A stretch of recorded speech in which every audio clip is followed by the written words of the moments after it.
God's purpose behind your every loss. உங்களுடைய ஒவ்வொரு இழப்பிற்கும் பின்னாடி, நீங்கள் காணாமல் விட்ட, தொலைத்து போட்ட ஒவ்வொரு விஷயத்திற்கு பின்னாடி இருக்கிற தேவனுடைய திட்டம் ஒன்று இருக்கிறது. அது என்னன்னு சொல்லி நம்ம பார்க்கலாம். நம்ம எல்லாருமே வாழ்க்கையில் எதையாகிலும் ஒன்றா தொலைச்சிட்டே தான் இருக்கிறோம்.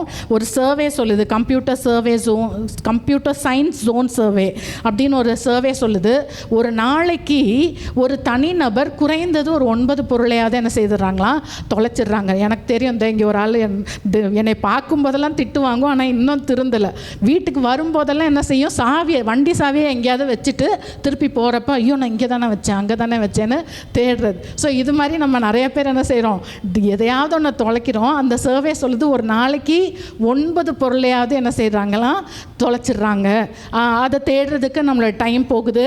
இப்போ நிறைய நம்ம கம்ப்யூட்டரில் சேவ் பண்ணி வைக்கிறோன்னு சொல்லி வைக்கிறோம், ஆனால் அதுக்குள்ளார சேவ் பண்ண நம்ம கம்ப்யூட்டரோ மொபைல் ஃபோன்லேயோ சேவ் பண்ணி வச்ச டேட்டா, அதில் இருக்கிற ஃபைலு, ஃபோட்டோஸ், இதை தேடுறதுக்கும் நம்மளுக்கு டைம் போகுது. ஸோ இப்படி அமெரிக்காவில் டிஎஸ்ஏ அப்படின்னு சொல்லி, அதாவது அந்த டிரான்ஸ்போர்ட்டோட அந்த செக்யூரிட்டி அட்மினிஸ்ட்ரேஷனுக்கு ஒரு மாதத்தில் அவங்களோட செக் பாயிண்டில் 90,000 முதல் 1,00,000 பொருட்கள் காணாமல் விட்டு போனவங்களோட பொருட்கள் அவங்கக்கிட்ட ஒரு மாதத்துக்கு அந்த டிரான்ஸ்போர்ட் செக்யூரிட்டி அட்மினிஸ்ட்ரேஷன் அவங்கக்கிட்ட அவ்வளோ பொருட்கள் ஒரு மாதத்திற்கு தேங்குதான். ஸோ எல்லாரும் மனுஷர் ஏதோ ஒரு விதங்களிலே எதையோ ஒன்றை தொலைத்து கொண்டு போகிறோம். சிலது முக்கியமானதாக இருக்கும், சிலது முக்கியமில்லாததாக இருக்கும். ஸோ இந்த நாளிலே வேதத்தில் தன் கழுதையை தொலைத்து போட்ட ஒருவரை குறித்து நம்ம எல்லாரும் பார்க்க போகிறோம். நம்ம எல்லாருக்கும் தெரியும், 1 சாமுவேல் 9ஆம் அதிகாரத்திற்கு நேராக வேதத்தை திருப்புவோம். அந்த 9ஆம் அதிகாரத்தில் பார்க்குறோம், பென்யமீன் கோத்திரத்தில் பராக்கிரமசாலியாய் ஒருத்தர் இருந்தார். அவர் பேர் கீஸ். அவருடைய குமாரனாகிய சவுல். அந்த கீஸ் அவர் நல்ல ஒரு இன்ஃப்ளூயன்ஸ்டு பர்சனு, பென்யமீன் நாட்டில் இருக்கிறாரு.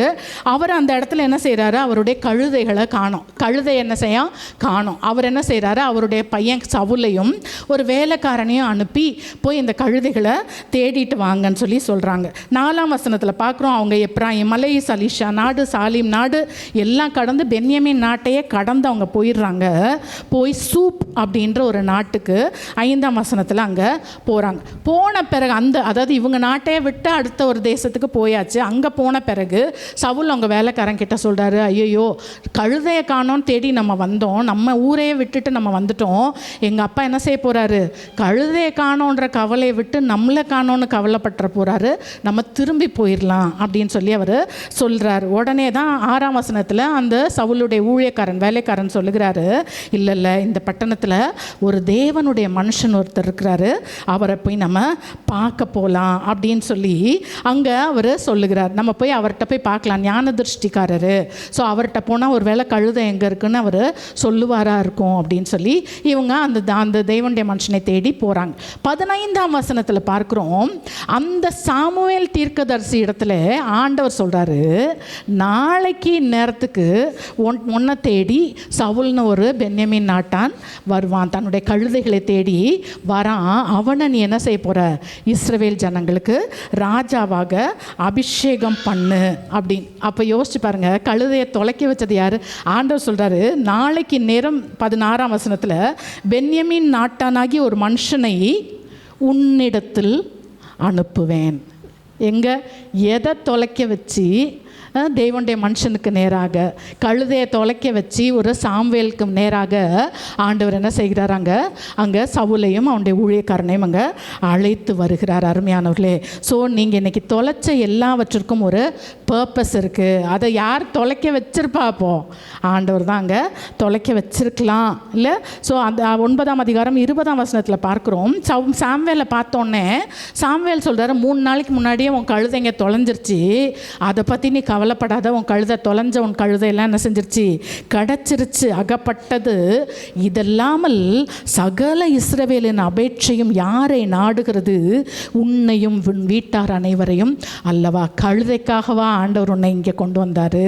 உனக்கு ஆண்டவர் ஒரு பெரிய பர்பஸ் வச்சுருக்காரு. இந்த இஸ்ரவேல் தேசத்திற்கே உன்னை அதிபதியாக ஏற்படுத்துகிறதற்கு தேவன் ஒரு பர்பஸ் வச்சுருக்காரு அப்படின்னு சொல்லி அங்கே சொல்லுகிறார். அதே 10ஆம் அதிகாரம் 9ஆம் வசனத்தில் பார்க்குறோம், சவுல் சாமுவேலை விட்டு போகும்படி திரும்பின போது தேவன் அவனுக்கு வேறே இருதயத்தை கொடுத்தார். என்ன இருதயம்? வேறே. கழுதையை காணோன்ற கவலை போக ஆண்டவர் அங்கே வேறே இருதயத்தை கொடுக்கிறார். 10ஆம் வசனத்தில் பார்க்குறோம், தேவனுடைய ஆவி சவுலின் மேல் இறங்கினது. அங்கே சவுல் என்ன செய்கிறாராம்? தீர்க்க தரிசனம் சொல்லுகிறார்னு சொல்லி நம்ம பார்க்குறோம். கடைசியில் 11ஆம் அதிகாரம் 15ஆம் வசனத்தில் பார்க்குறோம், கர்த்தருடைய சன்னதியில் சவுலை ராஜாவாக ஏற்படுத்தி அந்த ஊரே என்ன செய்கிறாங்க? சந்தோஷத்தை கொண்டாடுகிறார்கள் என்று சொல்லி நம்ம பார்க்குறோம். அருமையானவர்களே, ஸோ கழுதையை காணாமல் போட்ட ஒருவன் அங்கே என்ன செய்கிறான்? ராஜாவாக ஆகிறதை நம்ம பார்க்குறோம். அருமையான தேவனுடைய பிள்ளைகளே, நீங்களும் நானும் எதையோ ஒன்று தொலைச்சி ஏதோ ஒரு காரியத்தை காணாமல் போட்டதுனால தான் அப்பப்போ நம்ம என்ன செய்கிறோம்?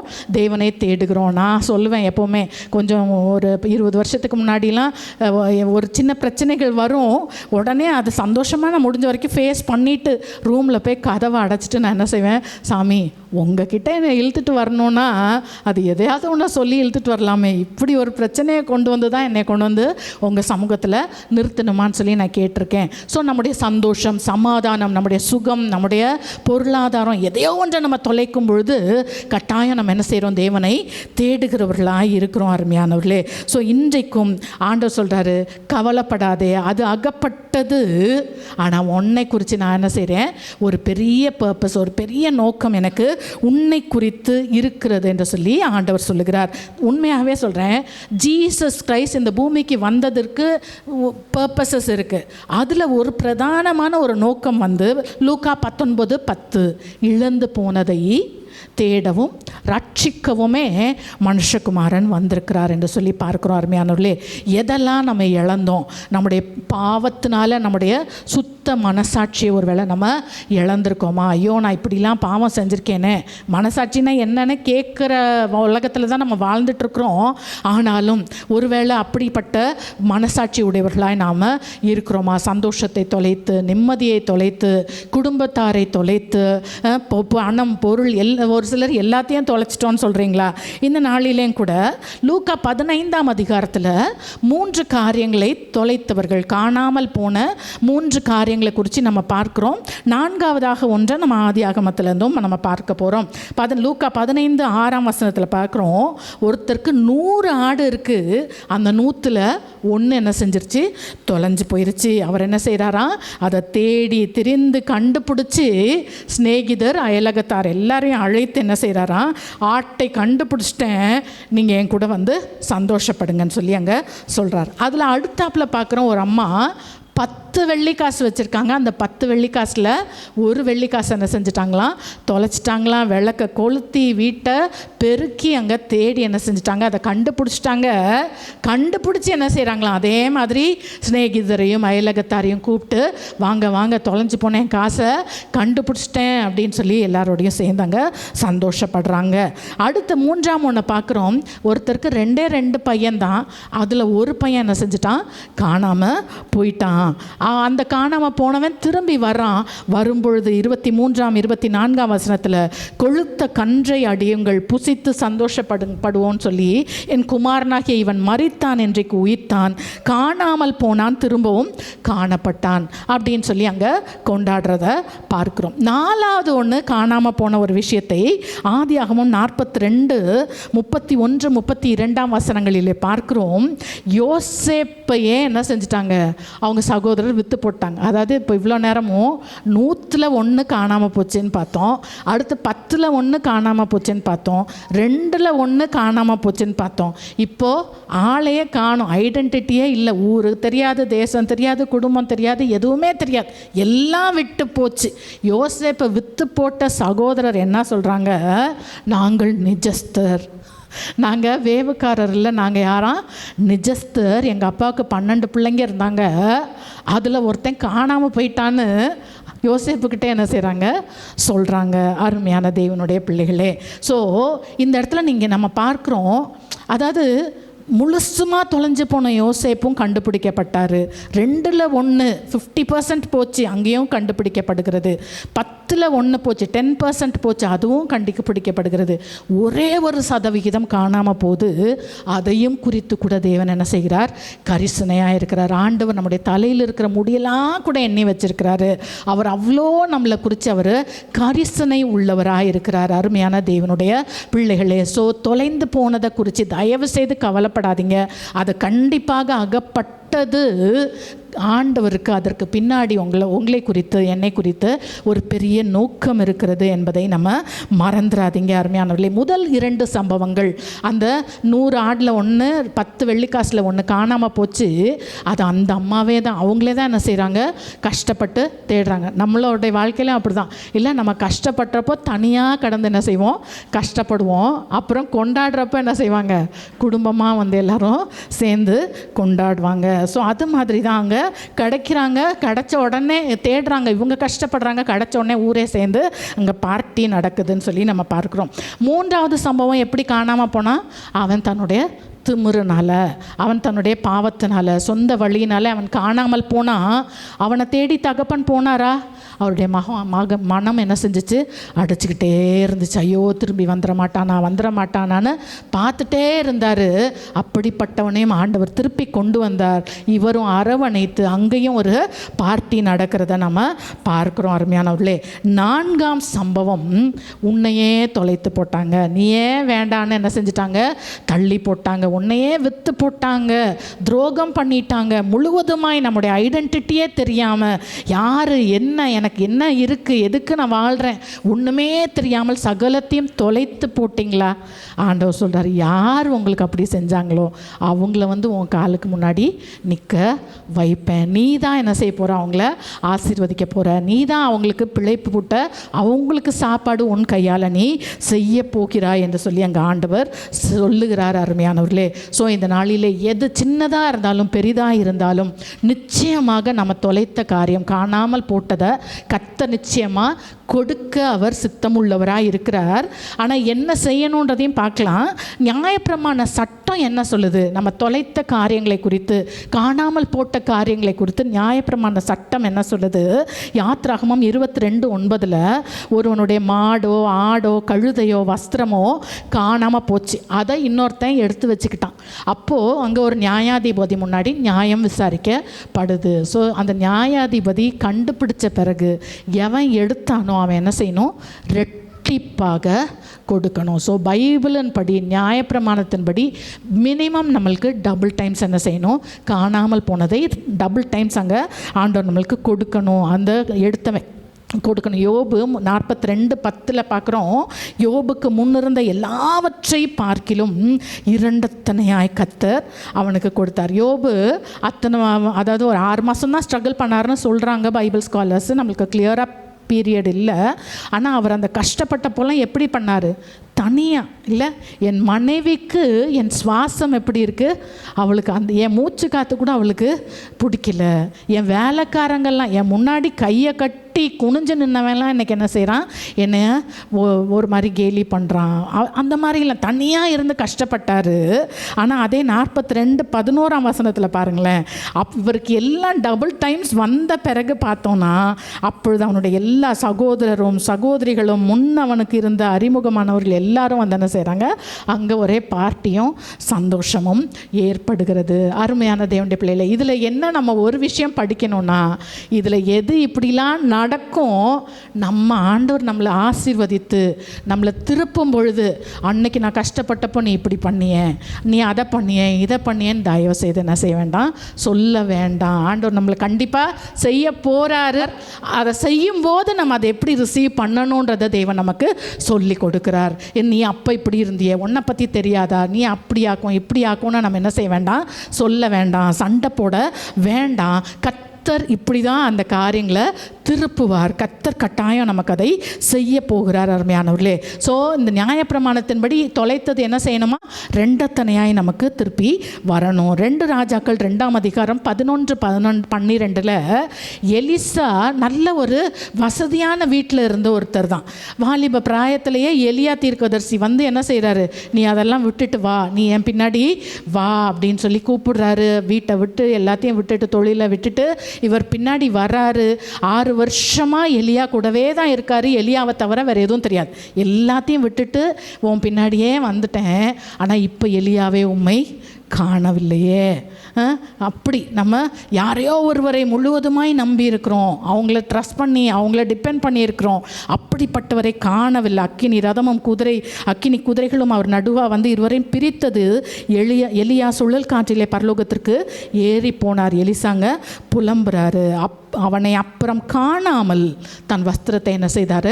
2 துண்டாக கிழிக்கிறதை பார்க்கிறோம் அருமையான தேவனுடைய பிள்ளைகளே. ஆனால் 15ஆம் வசனத்தில் பாருங்களேன், எலியாவின் ஆவி எலிசாவின் மேல் இறங்கி இருக்கிறது என்று தீர்க்கதரிசிகளின் புத்திரர்லாம் என்ன செஞ்சாங்க? கண்டு எலியாவுக்கு கொடுத்த மரியாதையை இப்போது எலிசாவுக்கு கொடுக்குறாங்க. இவர் எலியா என்ன கேட்டிருந்தார்? எலிசா என்ன கேட்டிருந்தார் எலியா கிட்ட? 9ஆம் வசனத்தில், உம்மிடத்தில் இருக்கிற ஆவியின் வரம் ரெட்டத்தனையாக எனக்கு வேணும், ரெட்டிப்பாக எனக்கு வேணும்னு கேட்டிருந்தார். அதே போல் தேவன் அங்கே என்ன செய்தார்? இவருக்கு கொடுத்தார். எலியா நிறைய அற்புதங்கள் செய்தார். அதில் மேஜராக 8 அற்புதங்களே செய்தார். அதே எலிசா மேஜராக 16 அதிசயங்கள், அதாவது செய்யக்கூடாத, மனுஷரால் செய்ய முடியாத 16 பெரிய அற்புதங்களை எலிசா தீர்க்கதரிசி செய்தார் என்று சொல்லி நம்ம பார்க்குறோம். ஸோ தொலைத்த ஒன்றை ஆண்டவர் 2 மடங்காக நமக்கு கொடுக்க போகிறார். லூக்கா 24:3 இயேசு கிறிஸ்து அந்த பாடுபட்டு சிலுவையில் நமக்காக ஜீவனை விட்டு மரித்து அடக்கம் பண்ணியாச்சு. வாரத்தின் முதல் நாள் அவரை காணணும், அந்த சரீரத்தை பார்த்து அவருக்கு கந்தவர்க்கம் சென்ட் போடுறதுக்காக அங்கே ஸ்திரீகள் போகிறாங்க. அந்த சரீரத்தையும் அந்த சரீரத்தையும் அங்கே காணலை. அவங்க எல்லாரும் என்ன செய்கிறாங்க? கலங்குறாங்க. சரீரத்தை காணவில்லையேன்னு சொல்லி அங்கே கலக்கம் அடைகிறாங்க. 23ஆம் வசனத்தில் பாருங்களேன், அவருடைய சரீரத்தை காணலை, ஆனால் அவர் என்ன செய்தாங்களாம்? உயிரோடு இருக்கிறவராக கண்டார்கள். அருமையான தேவனுடைய ஜனமே, நீங்கள் இன்றைக்கி எதெல்லாம் போச்சு, இல்லாமல் போச்சுன்னு நினைக்கிறீங்களோ, தேவன் அவைகளை உயிரோடு இருக்கிறவைகளாக மகிமையாக தேவன் அவைகளை நமக்கு திருப்பி தருவார். அருமையானவர்களே, ஸோ நம்ம இந்த நேரத்தில் தொலைத்த அநேக காரியங்களை குறித்து நம்ம படிச்சுட்டு இருக்கிறோம். அதில் மினிமமாக தொலைஞ்சதாவது என்ன செஞ்சிச்சு?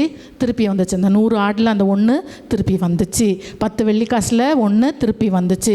2 குமாரனில் 1 திருப்பி வந்துச்சு. ஆனால் அந்த யோசேப்புலேருந்து பார்க்குறோம், மகிமையாய் இல்லை, தொலைஞ்சதுனால அவருக்கு ஒரு பெரிய அதிபதி என்ற பொசிஷன், அவருடைய வீட்டாரெல்லாம் அவர் வச்சு பாதுகாக்கிறார், நாடுகள் அவர் பாதுகாக்கிறார். அந்த மாதிரி நம்ம பார்த்தோம். அதை யோபு 2 பெற்றார்னு சொல்லி நம்ம பார்த்தோம். எலிசா என்ன செய்தார்? இரட்டிப்பான ஆவியின் வரத்தை பெற்றார். ஜீசஸ் மரித்தவராய் அடக்கம் பண்ணப்பட்டார், சரீரத்தை காணலான உயிரோட எழுப்பப்பட்டார். ஸோ மினிமம் தொலைஞ்சு போனதாவது நமக்கு கிடைக்கும், இல்லை 2 கிடைக்கும், இல்லை மகிமையாய் நமக்கு திருப்பி வரும். அருமையான தேவனுடைய ஜனமே, ஸோ ஆண்டவர் இந்த நாளிலே சொல்கிறார், காணாமல் போனதை குறித்து நீ கவலைப்படாத, அது எல்லாம் என்ன செஞ்சிச்சு? அகப்பட்டது.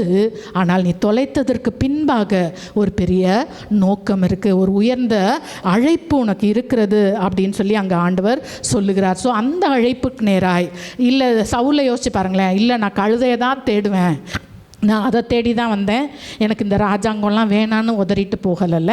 ஸோ இந்த நாளிலே ஆண்டவர் சொல்கிறார், உன் இருதயத்தை திருப்பு. நம்ம அந்த ஒரு வசனம் படித்தோம்ல 10ஆம் அதிகாரத்தில், அவன் வேறே இருதயம் உள்ளவனா இல்லை, 10ஆம் அதிகாரம் 9ஆம் வசனம் 1 சாமுவேலில் பார்த்தோம். சாமுவேலை விட்டு போகும்படி திரும்பின போது தேவன் அவனுக்கு வேறே இருதயத்தை கொடுத்தார். ஸோ இந்த நாளிலே ஆண்டவர் சொல்கிறார், எதெல்லாம் காணோம், இதெல்லாம் தொலைஞ்சு போச்சு, இதெல்லாம் இழந்து போயிட்டேன்னு நீங்கள் ஜோம் பண்ணிட்டு இருக்கிறீங்களா, அழுதுட்டு இருக்கிறீங்களா? ஆண்டவர் சொல்றாரு, அது எல்லாம் அகப்பட்டது, உன் இருதயத்தை என்னிடமாய் திருப்பு. அது மட்டும் கிடைச்சிருச்சுன்னா நீ அதோடைய கூட உட்காந்துருவ. ஆனால் அதுக்காக நான் உன்னை அழைக்கல, உன்னை குறித்து நான் ஒரு பெரிய பர்பஸ் வச்சுருக்கேன் அப்படின்னு சொல்லி அங்கே ஆண்டவர் சொல்லுகிறார். ஸோ எப்படி இதெல்லாம் கிடச்சிச்சு? காணாமல் போனதை என்ன செஞ்சாங்க? தேடினாங்க. இல்லை, பைபிள் நம்மளுக்கு தேடுங்கள் அப்பொழுது நீங்கள் என்ன செய்வீங்க? கண்டடையும். போய் தொலை, எப்படியோ தலையை மூழ்கி விடுறேன் அப்படி இல்லை அருமையானவர்களே. ஸோ காணாமல் போனது, படிப்பு வராத குட்டி பிள்ளைங்கள்லாம் தயவுசெய்து படிக்கணும்னு என்ன செய்யுங்க? பிரயாசப்படுங்க. கண்டிப்பாக நம்முடைய எல்லா பிரயாசங்களுக்கும் பலன் இருக்குது, எல்லா எஃபர்ட்ஸுக்கும் தான் பலன் இருக்குது. ஒரே ஒரு விதையை கூட நிலத்தில் விதைக்காமல் அங்கே ஒரு மரம் வரணும், நம்மளுக்கு நிறைய மாம்பழம் வரணும்னு நினச்சா வருமா? வராது. ஸோ நம்ம எடுக்கிற பிரயாசம், அந்த விதையை விதைக்கணும், அதுக்கு தண்ணியை ஊற்றணும், அதை வளர்க்கணும், கேர்ஃபுல்லாக பார்க்கணும். ஸோ பிரயாசங்கள் உண்டு. ஸோ தேடுங்கள், அப்பொழுது கிடைக்கும். யோவான் எங்கே தேடுறது, எதை தேடுகிறது? இவங்க 2 பேரும் எங்கே போனாங்க? சவுலும் வேலைக்காரனும் ஊழியக்காரன் இடத்துல போனாங்க. நம்ம ஏற்கனவே பார்த்தோம், ஊழியக்காரன்னா என்ன? அவனுடைய வாயில் என்ன தான் இருக்கணும்? வார்த்தை. ஸோ இன்றைக்கி ஆண்டவர் ஜீவனுள்ள வார்த்தையை நம்முடைய கையில் வேதாகம புஸ்தகமாய் கொடுத்துருக்கிறார். ஸோ அந்த வார்த்தையை நீங்கள் தேடுங்க. யோவான் 5ஆம் அதிகாரம் 39ஆம் வசனத்தில் நம்ம பார்க்குறோம், வேத வாக்கியங்களை ஆராய்ந்து பாருங்கள், அவைகளால் உங்களுக்கு நித்திய ஜீவன் உண்டென்று எண்ணுகிறீர்களே, என்னை குறித்து சாட்சி கொடுக்கிறவைகளும் அவைகளே. ஸோ காணாமல் போனதை நீங்கள் எங்கே தேடுறீங்க? எங்கே தேடணுமா? வசனத்தில் தேடணும். தயவு செய்து என்னுடைய வாழ்க்கையில் நான் உண்மையாகவே சொல்கிறேன், எல்லா ஸ்ட்ரகிள்ஸையும் நான் ஓவர் கம் பண்ணி வர்றதுக்கு ஒரே ஒரு ஊன்றுகோல் அப்படின்னா எனக்கு அது கர்த்தருடைய வசனமே அல்லாமல். வசனம் கிடச்சிச்சுன்னா குருட்டுத்தனமாக கண்ணை மூடிட்டு நான் அதையே சொல்லிட்டே இருப்பேன். கண்டிப்பாக எனக்கு அதுலேருந்து ஒரு ஜீவன் உண்டாகும், ஒரு வழி உண்டாகும். அருமையானவர்களே, ஸோ வேத வாக்கியங்களை தேடி பாருங்கள். இன்னொரு வாசனம் ஏசாயா 34:16 கர்த்தருடைய புஸ்தகத்திலே தேடி வாசியுங்கள், இவைகளில் ஒன்றும் குறையாது, இவைகளில் ஒன்றும் ஜோடு இல்லாது இராது. அவருடைய வாய் இதை சொல்லிற்று, அவருடைய ஆவி அவைகளை சேர்க்கும். அருமையான தேவனுடைய ஜனமே, கர்த்தருடைய வசனத்தை என்ன செய்யணுமா? தேடி வாசிக்கணுமா? அதில் எதுவுமே குறையாது, எதுவுமே ஜோடு இல்லாமல் இராது. அதனால தான் நான் எப்போவுமே சொல்கிறேன், பைபிளிலிருந்து உங்களுக்கு ஒரு டவுட்டுனா அதுக்கு ஆன்சர் எங்கே தான் இருக்கணும்? சொல்யூஷன் பைபிளே. கண்டிப்பாக அதுக்கு ஒரு ஜோடு அங்கே தான் இருக்கும். அதை ஆவியானவர் என்ன செய்வாராம்? சேர்ப்பார். ஸோ நமக்கு கட்டாயம் மனுஷர் பல காரியங்களே சொல்லி கொடுக்கலாம். ஸோ நமக்கு பைபிளில் ஒரு கொஸ்டின்னா அதுக்கு சொல்யூஷன் வசனத்தில் இருந்து சொன்னால் மாத்திரம் எடுத்துக்கோங்க. இல்லாட்டி என்ன செய்யாதீங்க? செய்யவே செய்யாதீங்க, ஏற்றுக்கொள்ளாதீங்க. ஸோ நம்முடைய எல்லா ப்ராப்ளம்ஸ்க்கும் ஆன்சர் பைபிளில் இருக்குது. ரெண்டாவது, நம்ம எதை தேடணும்? நம்முடைய இருதயத்தை நம்ம என்ன செய்யணும்? தேடணும். 139ஆம் சங்கீதம் 23ஆம் வசனம், தேவனே என்னை ஆராய்ந்து என் இருதயத்தை அறிந்து கொள்ளும், என்னை சோதித்து என் சிந்தனைகளை அறிந்து கொள்ளும் என்று சொல்லி நம்ம பார்க்கிறோம். ஸோ நம்முடைய இருதயத்தை நம்ம என்ன செய்யணும்? முதல்ல பைபிளை தேடணும். அடுத்து என்கிட்ட ஆண்டவரே உங்களுடைய வார்த்தையின்படி வேதனை உண்டாக்குற வழி ஏதாகிலும் என்கிட்ட இருக்கா? எத்தனை பேர் இன்னைக்கு இப்போ இங்கே வசனம் கேட்டுட்ருக்கோம், எத்தனை பேர் இதை அவள் கேட்டால் நல்லாயிருக்கும், அவர் கேட்டால் நல்லாயிருக்கும், எத்தனை பேர் அப்படி நம்ம யோசிச்சுட்ருக்கோம்? யோசிச்சு பாருங்களேன். வசனத்தை எனக்கு என்னை சீர்படுத்துகிறது. எப்போவுமே யார் ஒருவர் கரெக்ஷனுக்கு ரெடியாக இருக்கிறோமோ, யார் ஒருவர் கற்றுக்கொள்கிறதற்கு ரெடியாக இருக்கிறோமோ அவங்கள தான் கர்த்தர் என்ன செய்ய முடியும்? யூஸ் பண்ணவே முடியும். அருமையானவர்களே, உனக்கு தான் இன்றைக்கி பிரசங்கம் கேட்டியா அப்படின்னு சொன்னோன்னாலே முடிஞ்சிருச்சங்க, ஃபெயிலியர் தான் 100%. இப்போவே எழுதி வச்சுக்கோங்க, உங்களுக்கு மார்க்கு நம்மளே போட்டுக்கலாம். ஆண்டவரே என்னோட பேசுங்க சாமி, நான் ஒன்று சொல்கிறேன், என்னை நான் திருத்துறது ஈஸியா இல்லை இன்னொருவரை திருத்துறது ஈஸியா? யோசிச்சு பாருங்களேன். நம்ம லைஃப்பில் இதுதான் நம்ம பண்ணிகிட்டே இருக்கோம். அருமையானவர்களே, ஸோ இந்த நாளிலே வேத வசனத்தின்படி என்னுடைய இருதயத்தை ஆராய்ந்து அதில் வேதனை உண்டாக்குற வழி ஏதாகிலும் இருக்கான்னு பார்த்து ஆண்டவரத்தில் நம்ம சேரணும். அருமையானவர்களே, மூன்றாவதாக நம்மை நாமே என்ன செய்யணுமா? நிதானித்து அறியணும். 1 கொரிந்தியர் 11:31 நம்மை நாமே நிதானித்து அறிந்தால் நாம் நியாயம் தீர்க்கப்படுவோம் என்று சொல்லி நம்ம பார்க்கிறோம். ஸோ நம்மளை நாமளே டெஸ்ட் பண்ணி எல்லாத்துலேயுமே நம்மளை, ஏன் எனக்கு இதில் என்ன தப்பு, இது ஏன் எனக்கு இது சரியாக வரல, இதில் ஏன் எனக்கு இந்த ப்ராப்ளம் இருக்குது, தயவு செய்து நான் நிஜமாக சொல்கிறேன், பைபிளை படிக்க நேற்று கூட நான் ஃபினான்ஸ் பற்றி ரொம்ப நாளாக எனக்கு ஆசை, வருகிற நாட்கள் கர்த்தர் அனுமதிச்சார்னா அது கூட ஒரு மெசேஜே ரெடி பண்ணேன், பிப்ளிக்கல் ஃபினான்ஸ்ன்னு சொல்லி ஒரு மெசேஜ் ரெடி பண்ணேன். அப்போ கர்த்தர் இடத்துல பேசின காரியம், அதாவது ஃபினான்ஸ் லூஸ் பண்ணுறதுக்கு நிறையா விஷயங்கள் இருக்குது, அதில் ஒரு விஷயம் கேர்லெஸ்னஸ், அதில் ஒரு விஷயம் என்னது? அஜாக்கிரதையாய் நம்ம இஷ்டத்துக்கு நம்ம அதை ஒரு கணக்கு இல்லாமல் அந்த மாதிரி நம்ம பண்ணுகிற காரியங்கள். பின்ன இது மாதிரி நான் சொல்கிறேன், வசனங்களை படிக்க படிக்க அது என்னைக்கு அது என்ன திருத்துதோ அப்போ தான் அது எனக்கு ஜீவனை கொடுக்க முடியும். அருமையானவர்களே, ஸோ நிதானித்து பார்க்கணும். புலம்பல் 3:40 நாம் நம்முடைய வழிகளை சோதித்து ஆராய்ந்து கர்த்தரிடத்தில் திரும்ப கடவோம் என்று சொல்லி நம்ம பார்க்கிறோம். அருமையானவர்களே, ஸோ இந்த நாட்களிலே நம்ம காணாமல் போனதை தேடணும். எப்போ தேட மாட்டோம்? இன்றைக்கி நிறைய பேருக்கு பழகி போகுது இல்லை நம்ம வேறு ஏதாவது ஒரு இதில் என்ன செய்கிறோம், நம்முடைய இருதயத்தை செலுத்தி அதை தேடாமல் நம்ம என்ன செஞ்சிடறோம், விட்டு விடுறோம். வேறு ஒரு கம்ஃபர்ட் நம்மளுக்கு இருக்குது. அதனால தான் ஆண்டவர் என்ன செய்கிறாரு, எல்லாத்தையும் ஒன்றா என்ன செய்கிறாரு. சம்டைம்ஸ் இல்லை, அண்ணாளுடைய லைஃப்பில் நம்ம பார்க்கலாமே, அண்ணாளுக்கு ஹஸ்பண்ட் அவ்வளோ லவ்விங். அவர் சொல்கிறார், உனக்கு 10 பிள்ளை இருக்கிறத விட நான் உனக்கு இருக்கேன், உனக்கு என்ன வேணும் சொல்லு, நான் எல்லாம் செய்கிறேன். அவள் பாட்டுக்கு இருக்கா. இது மாதிரி தான் நம்மளுக்கு எங்கேயாவது ஒரு சாயிரத்துக்கு ஒரு இடம் இருந்துச்சுன்னா போதும், நம்ம தேட வேண்டியது என்ன செய்ய மாட்டோம், தேட மாட்டோம். ஆனால் அப்படி இருக்கிறவங்களுக்கு ஆண்டவர் என்ன செய்கிறார், ஒரு பெண்ணினால் அங்கே ஏற்படுத்துகிறாரு. நம்மளுக்கு ஏன் தயவுசெய்து கேளுங்க ஆண்டவர்கிட்ட, இது ஏன் என்னைய குத்துது, இது ஏன் எனக்கு வலியை கொடுக்குது, இது ஏன் எனக்கு பிரச்சனையை கொடுக்குது. அந்த குத்துனால தான் அந்த அண்ணாள் என்ன செய்கிறா, அங்கே தெய்வ சமூகத்தில் போய் தன்னுடைய இருதயத்தை ஊற்றி ஜெபிக்கிறா. அங்கே ஆண்டவர் அவளுடைய விண்ணப்பத்தை கேட்கிறார்ல. 1 சாமுவேல் 1:27 அவள் பார்க்குறோம், இந்த பிள்ளைக்காக விண்ணப்பம் பண்ணினேன், நான் கர்த்தரிடத்தில் கேட்ட என் விண்ணப்பத்தை கர்த்தர் எனக்கு கட்டளையிட்டார். அருமையான தேவனுடைய ஜனமே, பெண்ணினால் மட்டும் அங்கே குத்தி குத்தி குத்தி அவளை காட்டலைன்னா அங்கே என்ன ஆயிருக்கும், எனக்கு இருக்கு, உனக்கு என்ன, நீ 10 பிள்ளைங்களை கூட வச்சுட்டு போ, என் ஹஸ்பண்ட் என்னை தான் நேசிக்கிறாரு, எனக்கு அவர் இருக்கார், போதும். அருமையான தேவனுடைய ஜனமே, தயவு செய்து நீங்கள் சின்ன ஆண்டவர் he is so careful about every single thing. எப்படி நட்சத்திரங்களை பெயரிட்டு அழைக்கிற தேவன் உன்னுடைய முடியை கூட என்ன செய்கிறாரு, எண்ணி வைத்திருக்கிறார். உன்னுடைய கண்ணீர்னால் நீ சும்மா மனுஷங்க கிட்ட புலம்புற கண்ணீர் இல்லை, அவருடைய சமூகத்திலே நாம் விடுகிற கண்ணீரை எல்லாம் என்ன செய்கிறாரு, ஒவ்வொரு ட்ராப்பையும் அவர் துருத்தியில் என்ன செஞ்சுருக்கிறாராம், வைத்து இருக்கிறார். இஸ்ரவேலர்களுடைய பெருமூச்சை கேட்டு வந்தாரா, இன்றைக்கி கேட்பாரா, கண்டிப்பாக கேட்பார். ஸோ இருக்கிற எனக்கு இதை காணோம், எனக்கு இது இல்லை, ஆனால் எனக்கு அதை நான் தேடவே மாட்டேங்கிறேன், நான் எனக்கு கம்ஃபர்ட்டாக இருக்கேன் அப்படின்னா, ஏன்னா பைபிளில் கிளியராக இருக்குது, பலவந்தம் பண்ணுகிறவர்கள் என்ன செய்கிறாங்க, அதை பிடித்து கொள்கிறார்கள். ஸோ எது வேணுமோ, இந்த இடத்துல அண்ணாள் சொல்கிறேன், இதுக்காக நான் விண்ணப்பம் பண்ணினேன், கர்த்தர் எனக்கு கொடுத்தார். அதுக்கப்புறம் 2ஆம் அதிகாரம் 21ஆம் வசனத்தில் அவள் கேளாத இன்னும் 3 குமாரரையும் 2 குமாரத்திகளையும் கூட தேவன் அவளுக்கு கொடுத்தார் என்று சொல்லி பார்க்கிறோம். அருமையான தேவனுடைய ஜனமே, ஸோ இந்த நாளிலே அவ்வளோதான் நம்முடைய மெசேஜ், அவ்வளோதான். கர்த்தர் சொல்லுகிறார், தொலைஞ்சிட்டிங்களா, அதை பற்றி கவலைப்படாதீங்க, ஷுவராக இருங்க. நான் சொன்னதில் சில விஷயம் என்னால் ஓப்பனாக சொல்ல முடியல. அதாவது தொலைச்சது அப்படியே வரும், இல்லைன்னா ரெண்டத்தனையாக வரும், இல்லைன்னா மகிமையாய் வரும். அது தேவனிடத்துலேருந்து வேறு மாதிரி வரும்.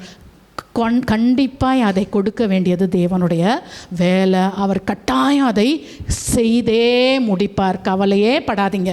ஆனால் இன்றைக்கு ஆண்டவர் சொல்கிறார், உன் இருதயத்தை திருப்பு, என்னுடைய பர்பஸ் உனக்கு இருக்குது, என்னுடைய ஹை கால் உனக்கு இருக்குது. வெறுமனே கழுதைக்காக நான் உன்னை, எந்த தொலைஞ்சு போன கழுதைக்காகவும் நான் உன்னை ஏற்படுத்தலை. இஸ்ரவேலின் அபேட்சை எல்லாம் உன்னை நாடி கொண்டிருக்கிறது. உனக்காக நான் ஒரு பெரிய பர்பஸ் வச்சுருக்கேன். ஸோ இந்த நாளிலே எழும்புவோமா, கர்த்தரிடத்தில், ஆண்டவரே, கண்டு கொண்டேன் ஒரு புதையல், பெற்றுக்கொண்டேன் ஒரு ரட்சிப்பு, இயேசுதான் என் ஆண்டவர், இயேசுதான் என் ராஜா. ஆண்டவரே, இந்த பூமியில் கட்டாயம் இந்த பூமிக்குரியது எதை நாங்கள் இழந்திருந்தாலும் அதை நீங்கள் எங்களுக்கு கொடுத்துருவீங்க ராஜா. ஆனால் எங்களுடைய வாழ்க்கையை குறித்து நீங்கள் ஒரு பெரிய பர்பஸ் வச்சுருக்கீங்க, ஒரு ஹை கால் இருக்குது, அது ஒரு உன்னதமான ஒரு அழைப்பு இருக்குது. இந்த நாளிலே ஆண்டவர் சொல்கிறார், உன் இருதயத்தை திருப்ப மாட்டாயா, கழுதையா உனக்கு பெருசு. இன்னைக்கு எத்தனை பேர் கழுதைகளே தேடிக்கொண்டு இருக்கிறீங்க. இன்றைக்கு ஆண்டவர் அதெல்லாம் நான் கொடுத்துட்டேன். இங்கே நிறைய பேர் சொல்கிறீங்க, கழுதை கிடைக்கட்டும் அதுக்கப்புறம் நான் தேவனை தேடுகிறேன். இல்லை, சவுல் அப்படியே சொல்லலை. தேவன் அவனை அபிஷேகித்தார், ராஜாவாக அபிஷேகம் பண்ணி தான் அனுப்புனார். அங்கே போனால் கழுதை ஏற்கனவே இருந்துச்சு. இன்றைக்கு ஆண்டவர் சொல்கிறார், திருப்பு, உன் இருதயத்தை திருப்பு. என்னுடைய அபிஷேகத்திற்கு, என்னுடைய அழைப்பிற்கு, என்னுடைய நோக்கத்திற்கு இதோ நான் இருக்கிறேன் ஆண்டவரேன்னு சொல்லு. உன் கழுதையெல்லாம் உன்கிட்ட வந்துடும் ஆண்டவர் சொல்லுகிறார். ஹல்லேலூயா ஜீசஸ். கண்டு கொண்டேன் ஒரு புதையல், பெற்று கொண்டேன் ஒரு பொக்கிஷம். கண்டு கொண்டேன் ஒரு புதையல், பெற்று கொண்டேன் ஒரு பொக்கிஷம். இயேசுதா என் ஆண்டவர், இயேசுதா என் ராஜா, இயேசுதா என் ரட்சகர், இயேசுதா என் ராஜா. சர்வ வல்லவர் என் சொந்தமானார், சாவை வென்றவர் என் ஜீவனானார். சர்வ வல்லவர் என் எஜமான, சாவை வென்றவர் என் மனவாளர்.